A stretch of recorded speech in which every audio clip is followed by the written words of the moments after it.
अगर तुम चुप हो गए हो, मैसेज करना बंद कर दिया है, कॉल नहीं कर रहे और फिर भी उसे कोई फर्क नहीं पड़ रहा, तो आज की यह वीडियो तुम्हारे लिए है। क्योंकि सच ये है, खामोशी तब तक ही ताकत होती है जब तक सामने वाला तुम्हें खोने से डरता है। लेकिन जिस दिन उसे फर्क पड़ना बंद हो जाए, उस दिन चुप रहना समझदारी नहीं, कमजोरी बन जाती है। स्टोइक फिलॉसफी यही सिखाती है, हर लड़ाई चुप रहकर नहीं जीती जाती। कुछ लड़ाइयों में एक सही चाल चलनी पड़ती है। इस वीडियो में मैं तुम्हें वही चाल बताऊंगा जो बिना गिड़गिड़ाए, बिना खुद को छोटा किए सामने वाले के दिमाग पर असर करती है। वीडियो को पूरा देखना, क्योंकि आखिर में जो बात आएगी वो तुम्हारी सोच बदल देगी। चैप्टर 1, जब खामोशी काम न करे, जब तुम चुप रहे और सामने वाले को फर्क नहीं पड़ा, तो इसका मतलब यह नहीं कि तुम हार गए। इसका मतलब बस इतना है कि अब तरीका बदलने का समय आ गया है। स्टोइक लोग इस मोड पर इमोशनल रिएक्शन नहीं देते, न गुस्सा दिखाते हैं, न शिकायत करते हैं, न सफाई देते हैं।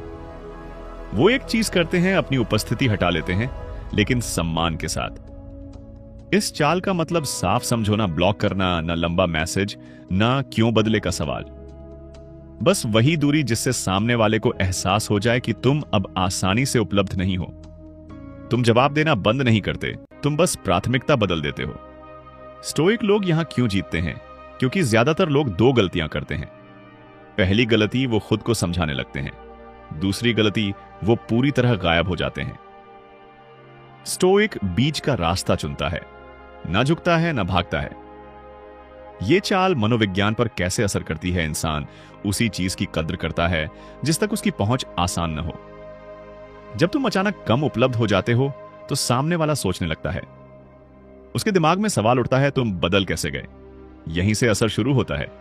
लेकिन एक जरूरी चेतावनी, यह चाल दिखावे के लिए नहीं होती, यह किसी को जलाने के लिए नहीं होती।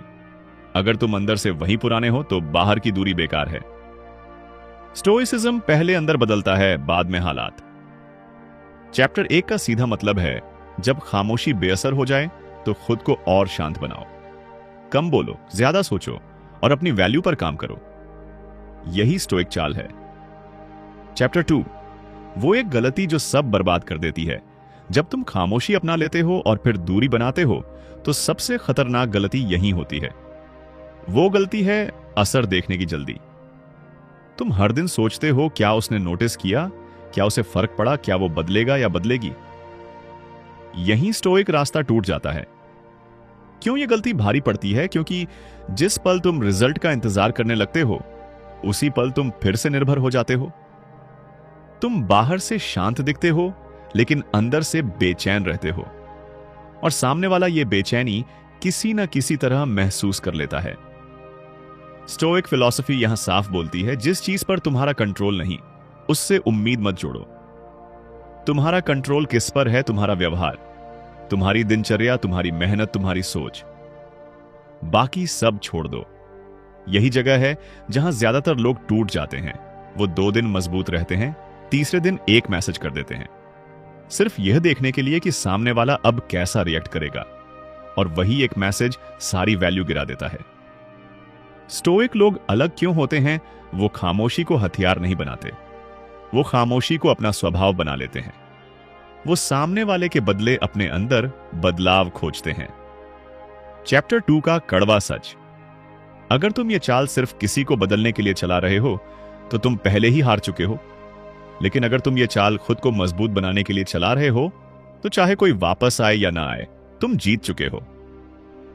चैप्टर 3, खामोशी कब ताकत होती है और कब कमजोरी। स्टोइक लोग सबसे पहले चुप रहते हैं, क्योंकि वो जानते हैं हर बात का जवाब देना जरूरी नहीं होता। जब कोई तुम्हें अनदेखा करता है, तुम्हारी वैल्यू को हल्का समझता है, या तुम्हें बार बार टेस्ट करता है, तो उस समय खामोशी असर करती है। क्यों?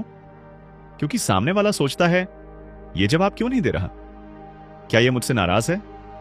क्या मैं इसे खो रहा हूं? यहीं से तुम्हारी वैल्यू बनती है। खामोशी तब काम करती है जब तुम्हारी मौजूदगी की कीमत हो। अगर तुम हमेशा उपलब्ध नहीं रहते, हर वक्त ऑनलाइन नहीं दिखते, तो तुम्हारी चुप्पी खटकती है। सामने वाला अब भी जुड़ा हुआ हो, उसके अंदर थोड़ा डर हो कि कहीं तुम दूर ना हो जाओ, तुम पहले जरूरत से ज्यादा नहीं झुके हो। अगर तुमने खुद को सस्ता नहीं बनाया तो चुप्पी सम्मान बन जाती है। लेकिन एक कड़वा सच सुन लो, हर बार चुप रहना स्टोइक होना नहीं होता। कई बार चुप रहना सिर्फ डर होता है। अगर तुम खामोश हो गए और सामने वाला आराम से आगे बढ़ गया, कोई सवाल नहीं किया, कोई फर्क नहीं पड़ा, तो समझ लो खामोशी अब तुम्हारी ताकत नहीं रही। यहीं पर ज्यादातर लोग गलती करते हैं। वो सोचते हैं थोड़ा और चुप रहता हूं शायद फर्क पड़े, लेकिन फर्क नहीं पड़ता, क्योंकि अब सामने वाला तुम्हें खो चुका होता है। और स्टोइक फिलॉसफी साफ कहती है, जिस लड़ाई में सामने वाला जुड़ा ही नहीं, वहां खामोशी बेकार होती है। स्टोइक लोग तब क्या करते हैं? वो खुद से एक सवाल पूछते हैं, क्या मैं चुप इसलिए हूं क्योंकि मैं मजबूत हूं, या इसलिए कि मुझे डर लग रहा है? अगर जवाब दूसरा है तो खामोशी वहीं खत्म हो जाती है, क्योंकि स्टोइसिज्म का मतलब भागना नहीं, सही समय पर सही चाल चलना होता है।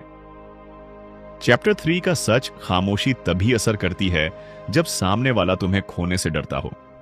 और अगर डर ही नहीं है तो अगली चाल जरूरी हो जाती है। अगर आज वो नहीं बदला, अगर आज भी उसे फर्क नहीं पड़ा, तो इसका मतलब यह नहीं कि तुम कमजोर हो। इसका मतलब यह है कि तुम्हें एक सच्चाई दिखा दी गई है। और स्टोइक आदमी सच्चाई से भागता नहीं, उसे स्वीकार करता है। आज तुम चुप नहीं हो, आज तुम साफ हो। तुम किसी को मनाने नहीं निकले, तुम खुद को बचाने निकले हो। क्योंकि जिस इंसान को तुम्हारे जाने से भी फर्क नहीं पड़ता, उसके लिए रुक जाना खुद के साथ बेईमानी है। स्टोइसिज्म यही सिखाता है, हर इंसान तुम्हारे साथ नहीं चलेगा। कुछ लोग सिर्फ तब तक साथ रहते हैं जब तक तुम्हें जरूरत से ज्यादा झुकते देखते हैं। आज अगर तुम अकेले हो तो याद रखना, यह अकेलापन हार नहीं है, यह तैयारी है, ताकि अगली बार तुम किसी को अपनी जिंदगी में जगह दो तो मजबूरी से नहीं, चुनाव से दो। अगर यह वीडियो तुम्हारे दिल के किसी कोने को छू गया हो तो इसे यहीं मत छोड़ देना। लाइक करना, कमेंट में एक शब्द लिखना और चैनल को सब्सक्राइब करना, यह सब मेरे लिए नहीं है। यह खुद से किया गया एक वादा है कि अब तुम अपनी कद्र करना सीख रहे हो। क्योंकि याद रखना, स्टोइक इंसान किसी को खोकर नहीं टूटता, वो टूटता तब है जब खुद को खो देता है। और तुम आज खुद को वापस ले रहे हो।